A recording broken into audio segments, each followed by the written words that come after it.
ونعوذ بالله من شرور أنفسنا ومن سيئات أعمالنا من يهده الله فلا مضل له ومن يضلل فلا هادي له وأشهد أن لا إله إلا الله وحده لا شريك له وأشهد أن محمدا عبده ورسوله أرسله بالحق بشيرا ونذيرا أما بعد فإن أحسن الحديث كتاب الله وخير الهدي هدي محمد صلى الله عليه وسلم وشر الأمور محدثاتها وكل محدثة بدعة وكل بدعة ضلالة وكل ضلالة في النار يا أيها الذين آمنوا اتقوا الله حق تقاته ولا تموتن إلا وأنتم مسلمون يا أيها الناس اتقوا ربكم الذي خلقكم من نفس واحدة وخلق منها زوجها وبث منهما رجالا كثيرا ونساء واتقوا الله الذي تساءلون به والأرحام إن الله كان عليكم رقيبا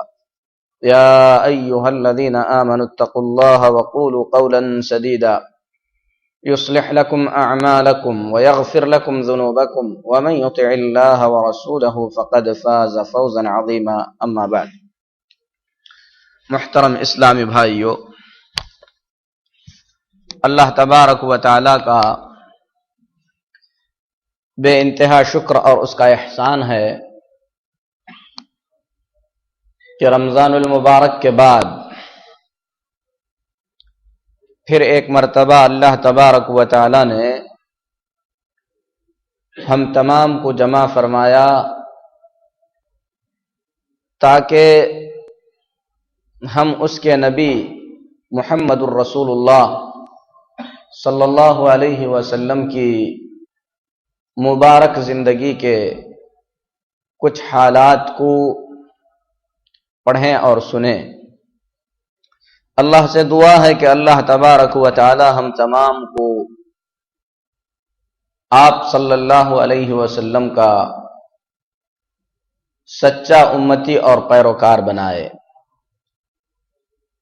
اللہ توفیق عطا فرمائے کہ ہم اپنی زندگی میں محمد الرسول اللہ صلی اللہ علیہ وسلم کو اسوہ اور نمونہ بنا کر جی سکیں۔ میرے محترم بھائیو، گزشتہ درسوں میں یہ بات ہو چکی تھی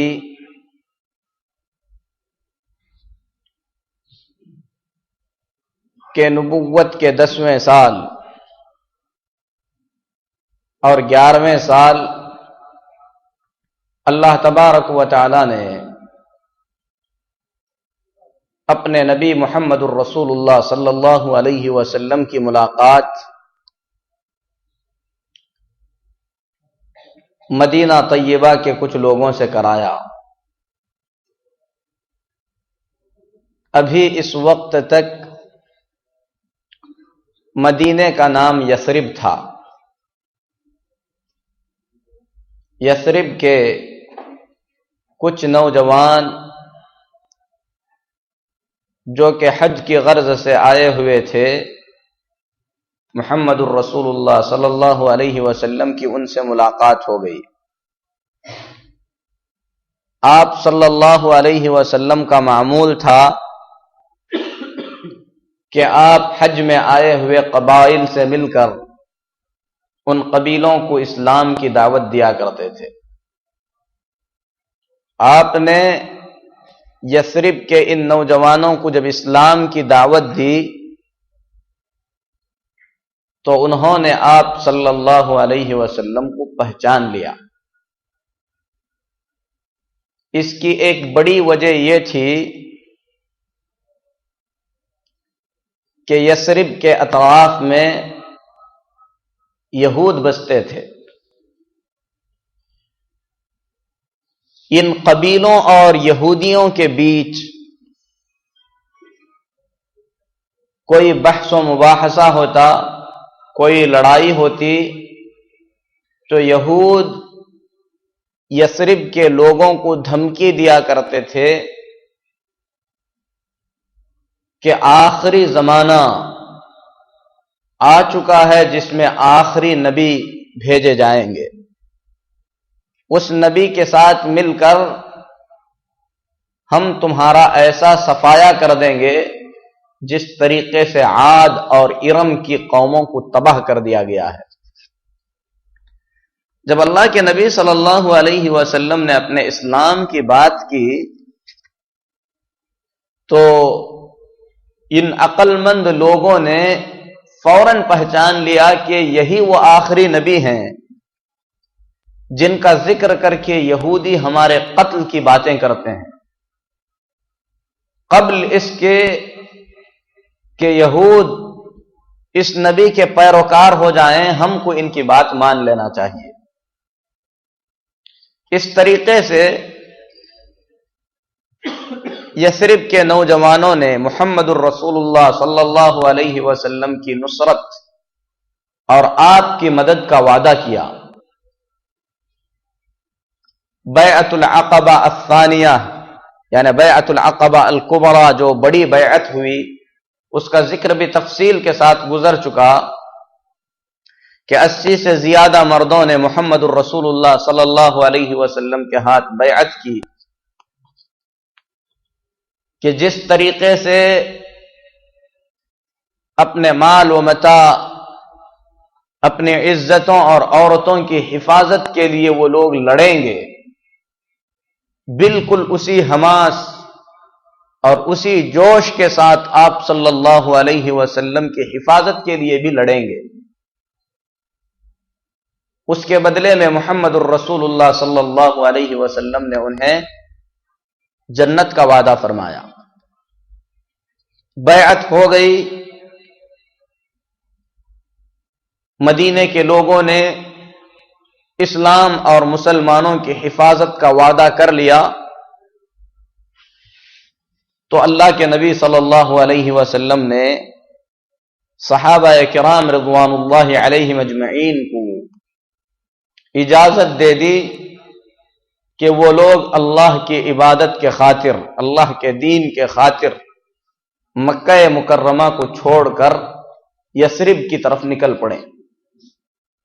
وہاں پر ان کے حامی اور مددگار ہیں جو ان کی مدد کریں گے۔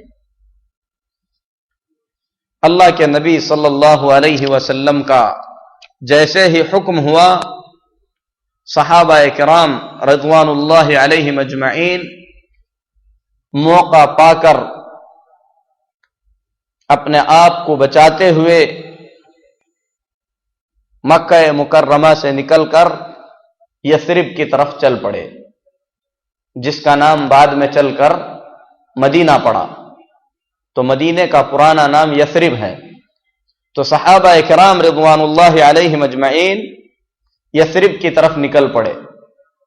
اسے ہجرت کہتے ہیں کہ آدمی صرف دین کے خاطر اپنا وطن چھوڑے، اپنا گھر چھوڑے، اپنا مال و متاع چھوڑ دے، ایسی زمین کی تلاش میں نکل پڑے جہاں پر جا کر وہ اللہ تبارک و تعالی کی عبادت آزادی کے ساتھ کر سکتا ہے۔ مکے کے جو حالات ہم نے اس سے پہلے بیان کیے ہیں، اس سے آپ کو اندازہ ہوگا کہ مکہ مکرمہ میں مسلمانوں کے لیے کتنی بڑی بڑی پریشانیاں تھیں۔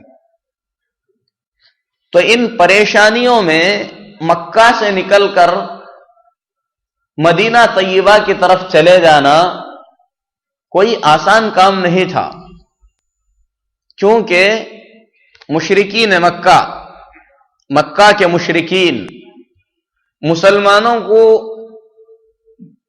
آسانی کے ساتھ ہجرت کرنے کے لیے چھوڑتے نہیں تھے۔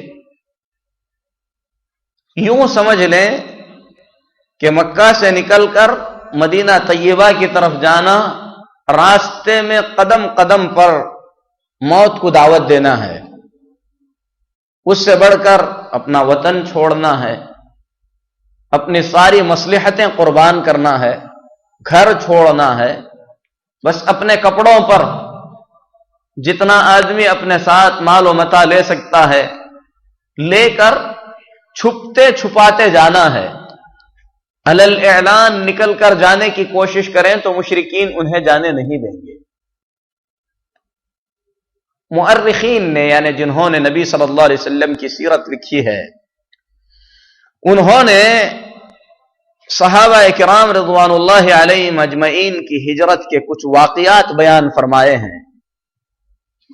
مثال کے طور پر کچھ واقعات میں آپ لوگوں کے سامنے بیان کروں گا جس سے آپ کو اندازہ ہوگا کہ مکہ سے نکل کر مدینے تک پہنچنا نبی کریم صلی اللہ علیہ وسلم کے ان سچے ساتھیوں کے لیے کس قدر دشوار گزار کام تھا۔ ان میں سے ایک واقعہ حضرت خباب رضی اللہ تعالی عنہ کا ہے۔ جب وہ ہجرت کر کے جانے لگے، مشرکین نے ان کا راستہ روک لیا، کہا کہ جب آئے تھے مکہ مکرمہ کے اندر تب تمہارے پاس کچھ بھی نہیں تھا، مسکین تھے، فقیر تھے، مکہ میں رہ کر تم نے یہ سب کچھ کمایا ہے، اپنا یہ مال لے کر تم کہیں اور جا کر زندگی گزارنا چاہتے ہو تو تمہیں ایسے ہی نہیں چھوڑا جائے گا۔ صحابی نے کہا کہ اے لوگو، اگر میں یہ مال تمہیں دے دوں تو کیا تم مجھے جانے کی اجازت دو گے؟ کہا کہ اگر مال چھوڑ کر جا سکتے ہو تو جا سکتے ہو، تمہیں جانے دیا جائے گا۔ اپنی زندگی کی پوری کمائی اللہ کے اس نیک بندے نے صرف اپنے دین کے خاطر اپنے دشمنوں کو دے دیا، مدینے کی طرف چل پڑے۔ بعد میں رسول اللہ صلی اللہ علیہ وسلم کو معلوم ہوا تو نبی کریم صلی اللہ علیہ وسلم نے فرمایا کہ انہوں نے بہت ہی زیادہ نفع بخش سودا کیا، یعنی اپنا مال انہوں نے اپنے دین کی حفاظت کے خاطر بیچا ہے۔ یہ سودا کوئی گھاٹے کا سودا نہیں ہے۔ کسی نے مال چھوڑا، کسی نے اپنے بیوی بچوں کو چھوڑ دیا۔ ام المؤمنین ام سلمہ رضی اللہ تعالی عنہا اپنی ہجرت کا واقعہ بیان فرماتی ہیں، جسے تاریخ کی کئی کتابوں میں بیان کیا گیا ہے۔ ام سلمہ رضی اللہ تعالی عنہا بیان فرماتی ہیں کہ میرے شوہر ابو سلمہ اور میں اور میرا ایک بچہ سلمہ جن کا نام تھا، اور یہ دودھ پیتا بچہ تھا جسے میں اپنے گود میں لی ہوئی تھی، اونٹنی پر سوار ہو کر ہجرت کی غرض سے نکل پڑے۔ راستے میں ام سلمہ رضی اللہ تعالی عنہ فرماتی ہیں میرے خاندان اور قبیلے کے لوگ آڑے آ گئے۔ بنو مغیرہ جو ام سلمہ رضی اللہ تعالی عنہ کا قبیلہ اور خاندان ہے، انہوں نے ابو سلمہ رضی اللہ تعالی عنہ سے کہا کہ تم اپنے نفس کے مالک ہو، تم کو جہاں جانا ہے چلے جاؤ، لیکن ہمارے خاندان کی بچی کو تم اپنے ساتھ نہیں لے جا سکتے۔ ام سلمہ رضی اللہ تعالی عنہ فرماتی ہیں کہ لوگوں نے زبردستی ان سے سواری کھینچ لی اور مجھ کو بھی ان سے چھین لیا، بچہ میرے ساتھ ہو گیا۔ میرے شوہر ابو سلمہ رضی اللہ تعالی عنہ تنے تنہا بیوی بچے اور سواری کو چھوڑ کر بغیر کسی ساز و سامان کے پیدل مدینہ طیبہ کی طرف نکل پڑے۔ ابو سلمہ کے گھر والوں کو پتا چلا، یعنی ان کے قبیلے کو، ان کے خاندان کو، جو بنو عبد الاسد ہے، ان کو پتا چلا کہ ان کے قبیلے کے ایک آدمی سے ان کے بیوی اور بچے کو چھین لیا گیا ہے۔ تو یہ پورا قبیلہ بنو مغیرہ کے پاس آیا، کہا کہ یہ بچہ ہمارے خاندان کا ہے، ہمارے قبیلے کا ہے، کیونکہ بچہ باپ کی طرف منسوب ہوتا ہے۔ جب تم نے ہمارے خاندان کے آدمی سے اپنی خاندان کی بچی کو چھین لیا ہے تو یہ بچہ بھی تمہارے ساتھ نہیں رہے گا۔ ام سلمہ رضی اللہ تعالی عنہ فرماتی ہیں کہ اس دودھ پیتے بچے کو دونوں قبیلے کے لوگوں نے چھیننا اور جھپٹنا شروع کر دیا۔ اس چھینا جھپٹی میں بچے کا ہاتھ نکل گیا۔ یہ ہجرت ہے جس میں اللہ کے ان بندوں نے اتنی بڑی بڑی قربانیاں دی ہیں۔ ام سلمہ رضی اللہ تعالی عنہ فرماتی ہیں کہ بالآخر بنو عبد الاسد یعنی میرے شوہر کے قبیلے والوں نے بچے کو مجھ سے چھین ہی لیا۔ باپ ایک طرف، دودھ پیتا بچہ ایک طرف، ماں ایک طرف۔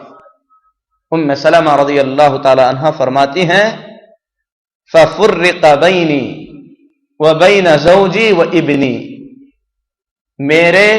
میرے بچے اور میرے شوہر کے درمیان جدائی ڈال دی گئی۔ ام سلمہ رضی اللہ تعالی عنہ اپنے خاندان بنو مغیرہ میں، ابو سلمہ رضی اللہ تعالی عنہ اپنے دین کی حفاظت کے خاطر مدینہ طیبہ میں، اور سلمہ رضی اللہ تعالی عنہ جو ام سلمہ رضی اللہ تعالی عنہ کے بیٹے ہیں بنو عبد الاسد یعنی ابو سلمہ رضی اللہ تعالی عنہ کے خاندان میں۔ فرماتی ہیں کہ اسی طریقے سے سال گزر گیا اور ام سلمہ رضی اللہ تعالی عنہ روزانہ مکہ مکرمہ سے باہر نکل کر بیٹھ کر روتی تھی، اللہ تبارک و تعالی سے فریاد کرتی تھی کہ کسی طریقے سے مدد آ جائے۔ ام سلمہ رضی اللہ تعالی عنہ فرماتی ہیں کہ میرے خاندان کے ایک آدمی کو مجھ پر ترس آیا، اس نے میرے خاندان میں میری سفارش کی، کہا کہ اس مسکین عورت کو کب تک ایسے ہی ستایا جائے گا، اسے چھوڑ دو کہ یہ اپنے شوہر سے جا ملے۔ ام سلمہ رضی اللہ تعالی عنہ فرماتی ہیں کہ اس کے بعد لوگوں کو مجھ پر رحم آیا، انہوں نے مجھے اجازت دے دی کہ میں اپنے شوہر کے پاس جا سکتی ہوں۔ اجازت ملنے کے بعد ابو سلمہ کے خاندان والوں نے بچہ واپس لوٹا دیا۔ ام سلمہ رضی اللہ تعالی عنہ فرماتی ہیں کہ میں اپنے بچے کو لے کر تنہا ہجرت کے سفر پر نکل پڑی۔ آپ نے مکہ اور مدینہ دیکھا ہوگا، اس کے راستوں کو آپ نے دیکھا ہوگا، ایسے پرخطر راستے میں ایک عورت اپنے دودھ پیتے بچے کو لے کر اپنے دین کی حفاظت کے خاطر تنہا نکل پڑتی ہے۔ یہ ہجرت ہے۔ ہجرت کوئی سیر اور تفریح کا سفر نہیں ہے، ہجرت اسلام کے راستے میں دی گئی سب سے عظیم قربانی ہے، سب سے بڑی قربانی ہے۔ آدمی گھر چھوڑ رہا ہے، وطن چھوڑ رہا ہے، اپنی ساری مصلحتیں قربان کر رہا ہے، اور ساتھ ہی ساتھ سفر کی مشقتوں کو برداشت کرتے ہوئے راستے میں کوئی بھی حملہ کر کے مار دے تو کوئی پرسان حال نہیں ہے۔ ام سلمہ رضی اللہ تعالی عنہ جب نکل پڑی، تنعیم تک پہنچی، یعنی مکے سے ابھی قریب ہی تھیں، حضرت عثمان بن طلحہ بن ابو طلحہ جو ابھی مسلمان نہیں ہوئے تھے، ان سے ملاقات ہوئی۔ انہوں نے دیکھا کہ ایک عورت بچے کے ساتھ سفر پر ہے، کہا کہ کہاں جا رہی ہو؟ کہا کہ میں اپنے شوہر کے پاس جا رہی ہوں۔ حضرت عثمان بن طلحہ رضی اللہ تعالیٰ عنہ نے فرمایا کہ تمہیں ایسے ہی چھوڑا نہیں جا سکتا، میں تمہارے ساتھ چلتا ہوں۔ ام سلمہ رضی اللہ تعالیٰ عنہ فرماتی ہیں کہ میں نے عثمان بن طلحہ جیسا بلند اخلاق والا آدمی نہیں دیکھا، میرے ساتھ نکل پڑے، مشرک ہیں، مسلمان نہیں ہیں۔ ام سلمہ رضی اللہ تعالی عنہ فرماتی ہیں کہ جب سواری کو روکنے کا وقت آتا تو سواری کو بٹھا دیتے تھے، سواری سے دور ہو جاتے تھے، یہاں تک کہ میں اپنے بچے سے سواری سے اتر جاتی تھی بچے کو لے کر، اس کے بعد سواری کو باندھ دیتے تھے، جب دوبارہ سفر کا وقت آتا تو سواری قریب لا کر بٹھا دیتے تھے. پورے سفر میں اللہ کے اس بندے نے ام سلمہ رضی اللہ تعالی عنہا کی جانب دیکھا بھی نہیں، جبکہ وہ مشرک تھے، کافر تھے. بعد میں اللہ تبارک و تعالی نے اسلام کی ہدایت دی. فرماتی ہیں یہاں تک کہ مجھے لے کر مدینہ طیبہ کی طرف چل پڑے. کئی دن کا سفر، تقریباً 8 دن 7 دن لگ جاتے تھے. سفر طے کرنے کے بعد قباء میں مسلمان بسیرا کرتے تھے. عمرو بن عوف کی بستی کہلاتی تھی. بستی کے قریب پہنچ کر کہا کہ یہ وہ بستی ہے جس میں تمہارے شوہر رہتے ہیں، جاؤ اللہ کی برکت سے بستی میں داخل ہو جاؤ. پھر اس کے بعد وہ پیدل تنے تنہا واپس لوٹ آئے. پر محترم بھائیو، یہ ہجرت کا سفر ہے جس میں بڑی مشقتیں ہوتی تھیں، جس میں بڑی پریشانیاں ہوتی تھیں. عام طور پر آپ لوگوں نے سنا ہوگا اور بہت سارے لوگ یہ واقعہ بیان کرتے ہیں کہ عمر بن خطاب رضی اللہ تعالی عنہ نے علی الاعلان ہجرت کی تھی. ہجرت کرنے سے پہلے انہوں نے قریش کے لوگوں میں اعلان کیا تھا کہ جو یہ چاہتا ہے کہ اس کے بچے یتیم ہو جائیں، اس کی بیوی بیوہ ہو جائے، وہ آ کر مجھے سفر سے روکے. یہ واقعہ اگرچہ کہ سیرت کی کئی کتابوں میں ہے، لیکن یہ واقعہ درست نہیں ہے، بلکہ صحابہ کرام رضوان اللہ علیہم اجمعین نے اپنے آپ کو چھپتے چھپاتے ہجرت کی ہے. کیونکہ علی الاعلان ہجرت کرنا یہ ان حالات میں دشوار ہی نہیں بلکہ ناممکن تھا. اللہ کے نبی صلی اللہ علیہ وسلم نے چھپتے چھپاتے ہجرت کی ہے، بلکہ مشرکین آپ کی تلاش میں نکل پڑے. اس لیے آپ صلی اللہ علیہ وسلم نے 3 دن تک اپنے آپ کو غار ثور میں چھپایا ہے. عمر بن خطاب رضی اللہ تعالی عنہ کی ہجرت کا واقعہ سیرت کی کئی کتابوں میں اس طریقے سے بیان کیا گیا ہے. عمر بن خطاب رضی اللہ تعالی عنہ فرماتے ہیں کہ میں، عیاش بن ربیعہ اور ہشام بن عاص، یہ تینوں مسلمان تھے. فرماتے ہیں کہ ہم تینوں نے مل کر یہ طے کیا کہ صرف کے پاس جو ایک جگہ ہے مکہ اور مدینہ کے بیچ میں، وہاں پر ہم لوگ پہنچیں گے. میضات بنی غفار ایک جگہ ہے صرف کے پاس، وہاں پر ہم سب اکٹھا ہوں گے. تینوں مل کر وہاں سے یثرب کی طرف نکل پڑیں گے. تینوں میں سے کوئی اگر نہیں آ سکا، آنے میں دیری ہو گئی، تو یہ سمجھا جائے گا کہ مشرکین نے اسے روک لیا ہے. جو 2 باقی پہنچ جائیں گے وہ نکل پڑیں گے. عمر بن خطاب رضی اللہ تعالی عنہ فرماتے ہیں کہ ہم تینوں نے طے کیا. اس کے بعد میں جو ہے اس جگہ پر پہنچا. ہشام بن عاص نہیں آ سکے اور عیاش بن ابی ربیعہ وقت مقررہ پر پہنچ گئے. ہم دونوں یثرب کی طرف نکل پڑے اور کامیابی کے ساتھ الحمدللہ مدینہ طیبہ میں داخل ہو گئے. بخاری شریف میں حضرت عمر بن خطاب رضی اللہ تعالی عنہ کے ہجرت کو بیان کرتے ہوئے کہا گیا ہے ثم جاء عمر بن الخطاب رضی اللہ تعالی عنہ فی 20. پھر عمر بن خطاب رضی اللہ تعالی عنہ 20 آدمیوں کے ساتھ مکہ میں داخل ہوئے.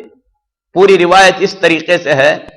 حضرت برا بن عازب رضی اللہ تعالی عنہ حدیث کے راوی ہیں، فرماتے ہیں اول من قدم علینا من اصحاب النبی صلی اللہ علیہ وسلم مصعب بن عمیر.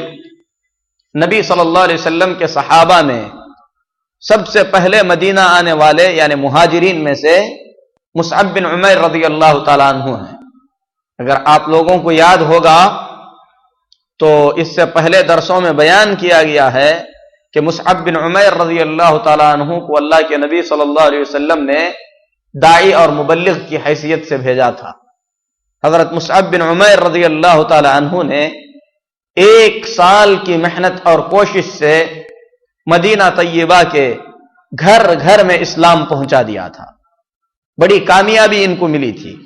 اس کے بعد فرماتے ہیں ابن ام مکتوم آئے جو ان کی امامت کیا کرتے تھے اور قرآن سکھایا کرتے تھے.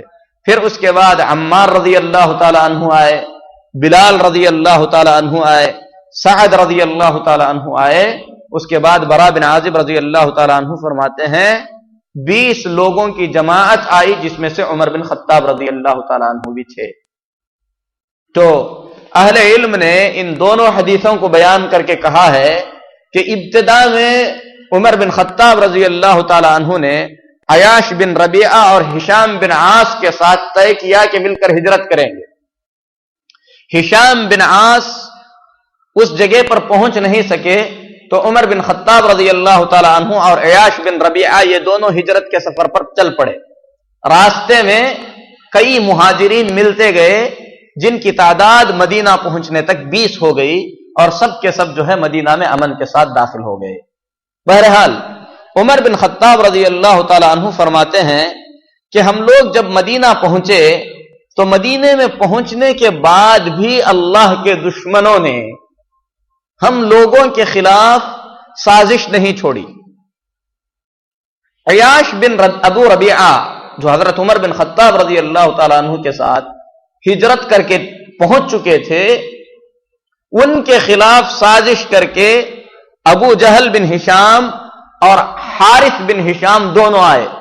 ابو جہل اور حارث بن ہشام عیاش بن ابی ربیعہ کے چچازاد بھائی ہیں اور ان دونوں کی ماں ایک ہے، ان تینوں کی ماں ایک ہے، یعنی ایک ماں کے بچے ہیں.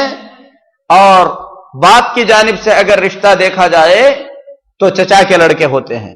عیاش بن ربیعہ مسلمان ہیں، ہجرت کر کے مدینہ پہنچ چکے ہیں اور ان کے خلاف سازش کر کے کون آ رہا ہے؟ ابو جہل اور حارث بن ہشام. ان دونوں نے آ کر کہا کہ بھائی ہماری ماں نے تمہارے جانے کے بعد نظر مان لی ہے، یعنی تینوں کی ماں ایک ہے، کہا کہ ہماری ماں نے نظر مان لی ہے کہ جب تک وہ اپنی آنکھوں سے تمہیں نہیں دیکھے گی اس وقت تک نہ دھوپ سے ہٹے گی اور نہ ہی سر میں کنگھی کرے گی. اس کی نظر کا خیال کرتے ہوئے تم کو مکہ تک آنا ہوگا تاکہ وہ تمہیں دیکھ لے، اپنی نظر پوری کر لے.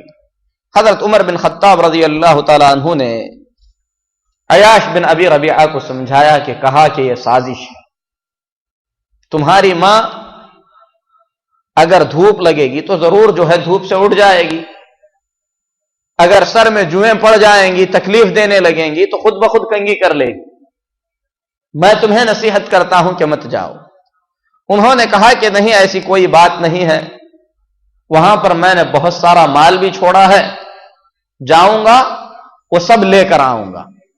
عمر بن خطاب رضی اللہ تعالی عنہ نے سمجھایا، کہا کہ مت جاؤ، لیکن وہ مصر رہے. عمر بن خطاب رضی اللہ تعالی عنہ نے فرمایا واللہ انک لتعلم انی من اکثر قریش مالا، اللہ کی قسم تم جانتے ہو کہ پورے قریش میں مالداروں میں سے مانا جاتا ہوں اور میں تمہیں وعدہ کرتا ہوں کہ اپنا آدھا مال تمہیں دوں گا. اور جہاں تک ماں کی بات ہے، مشرکہ ہے، جب پریشان ہو جائے گی تو خود بخود اپنی نظر توڑ دے گی. لیکن عیاش بن ربیعہ جانے کے لیے مصر ہو گئے. عمر بن خطاب رضی اللہ تعالی عنہ نے اپنی اونٹنی دی، کہا کہ یہ اونٹنی اپنے پاس رکھو، یہ تیز رفتار ہے، اگر اپنے بھائیوں سے خطرہ محسوس کرو تو اس پر سوار ہو کر تیزی کے ساتھ نکل جانا، آ کر مدینہ واپس پہنچ جانا. لیکن اللہ تبارک و تعالی کی قدر کچھ اور ہی تھی. جب تینوں نکل پڑے، راستے میں ابو جہل نے کہا کہ میری اونٹنی بہت پریشان کر رہی ہے، اب یہ سواری کے لائق نہیں رہی، تم مجھے اپنے ساتھ اپنی اونٹنی پر بٹھا لو. عیاش بن ربیعہ اترے اور دونوں اترے، ابو جہل اور حارث بن ہشام دونوں نے مل کر ان پر حملہ کیا، ان کے ہاتھ پیر باندھ دیے، سواری پر بٹھا کر مکہ لے کر آئے. لا کر اہل مکہ میں کہا کہ دیکھو اگر تمہارے بے وقوف قسم کے لوگ مکہ چھوڑ کر یثرب کی طرف چلے جائیں تو اپنے احمقوں کے ساتھ وہی سلوک کرنا جو سلوک ہم اپنے احمق کے ساتھ کر رہے ہیں۔ اس کے بعد انہیں بہت زیادہ پریشان کیا، یہاں تک کہ دین سے مرتد ہو گئے۔ تو کہنے کا مطلب یہ ہے کہ ہجرت کوئی آسان چیز نہیں تھی۔ جو ہجرت کر کے جاتے تھے ان کو بھی نہیں چھوڑا جاتا تھا، لیکن اللہ رب العالمین کی حکمت اور اللہ تبارک و تعالی کی مہربانی سے نبی کریم صلی اللہ علیہ وسلم سے اجازت ملنے کے 2 مہینے اور کچھ ہی دنوں کے اندر سارے مسلمان مکہ مکرمہ سے نکل کر مدینہ طیبہ کی طرف جا چکے۔ صرف اللہ کے نبی صلی اللہ علیہ وسلم مکہ مکرمہ میں تھے۔ ابو بکر صدیق رضی اللہ تعالی عنہ جانے کا ارادہ کر چکے تھے، لیکن نبی کریم صلی اللہ علیہ وسلم نے انہیں روک لیا تھا، فرمایا تھا کہ انتظار کرو، کیونکہ امید ہے کہ اللہ مجھے بھی اجازت دے دے گا۔ تو اس وقت ابو بکر صدیق رضی اللہ تعالی عنہ نے کہا، اللہ کے نبی صلی اللہ علیہ وسلم تب مجھے اجازت دیجئے کہ میں آپ کے ساتھ سفر کروں۔ اللہ کے نبی صلی اللہ علیہ وسلم نے کہا کہ ایسے ہی ہوگا۔ تو مکہ مکرمہ کے اندر ابو بکر صدیق رضی اللہ تعالی عنہ تھے، نبی کریم صلی اللہ علیہ وسلم تھے، حضرت علی بن ابی طالب رضی اللہ تعالی عنہ تھے۔ اللہ کے نبی صلی اللہ علیہ وسلم نے ان کو بھی روکا تھا، اور مسلمانوں میں سے کچھ ایسے مسلمان باقی رہ گئے تھے جو ہجرت کرنے کی طاقت نہیں رکھتے تھے، کسی کی غلامی میں تھے یا مشرکین نے انہیں زبردستی روک لیا تھا۔ ان کو کمزور مسلمان کہا جاتا ہے، یعنی قوت اور طاقت کے اعتبار سے، جبکہ ایمان کے اعتبار سے بہت قوی تھے، لیکن بے بسی تھی کہ یہ لوگ ہجرت کا سفر نہیں کر سکتے تھے۔ انہی حالات میں مشرکین نے جب دیکھا کہ مکہ مسلمانوں سے خالی ہو گیا ہے اور یہ ہجرت کر کے یثرب پہنچ گئے ہیں، اور یثرب یعنی مدینہ اگر اس کا موقع دیکھا جائے تو تینوں طرف سے محفوظ بستی ہے، کالے سخت نوکیلے پتھر ہیں، دشمن 3 طرف سے حملہ نہیں کر سکتا، بس ایک طرف سے جو ہے آنے جانے کا راستہ ہے، یعنی محفوظ بستی ہے۔ اور مکہ مدینہ طیبہ کے اندر رہنے والے اوس اور خزرج کے جو قبائل ہیں، اچھے لڑنے والے جنگجو قبیلے ہیں، انہوں نے اسلام کی حفاظت کے خاطر محمد صلی اللہ علیہ وسلم اور آپ کے صحابہ کرام رضوان اللہ علیہم اجمعین کی نصرت اور مدد کا وعدہ کر رکھا ہے، اور قیادت نوجوانوں کے ہاتھ میں ہے، کیونکہ اس سے پہلے کی جنگ میں، یعنی اس سے پہلے اوس اور خزرج کے درمیان لڑائیاں ہوئی تھیں، اس لڑائی میں ان کے بڑے بڑے مارے جا چکے ہیں۔ اگر محمد الرسول اللہ صلی اللہ علیہ وسلم کسی طریقے سے بچ کر مدینہ طیبہ کی طرف چلے گئے تو ایسی صورت میں اہل مکہ کے لیے خطرہ واضح ہے۔ اسی لیے مکے کے لوگوں نے ایک میٹنگ بلائی۔ پوری تاریخ میں اگر ظالمانہ اجتماع، ظالمانہ میٹنگ کسی کو کہا جا سکتا ہے تو یہ وہ میٹنگ تھی جس کو مکہ کے لوگوں نے بلایا، کہا کہ اس سیلاب کو کیسے روکا جائے، جو خطرہ آنے والا ہے اس خطرے کے خلاف کیا کارروائی کی جائے۔ میرے محترم بھائیو، علامہ صفی الرحمن مبارک پوری رحمت اللہ علیہ نے اس ظالمانہ اجتماع کی جو ہے تفصیل کو بڑی تفصیل کے ساتھ بیان کیا ہے، انشاءاللہ میں اگلے اس میں اس کو بیان کروں گا، لیکن قرآن پاک میں اللہ تبارک و تعالی نے اس کی جانب اشارہ فرمایا ہے۔ اشارہ اس طریقے سے رب العالمین نے فرمایا ہے، اللہ فرماتا ہے وَإِذْ يَمْكُرُ بِكَ الَّذِينَ كَفَرُوا لِيُثْبِتُوكَ أَوْ يَقْتُلُوكَ أَوْ يُخْرِجُوكَ وَيَمْكُرُونَ وَيَمْكُرُ اللَّهُ وَاللَّهُ خَيْرُ الْمَاكِرِينَ۔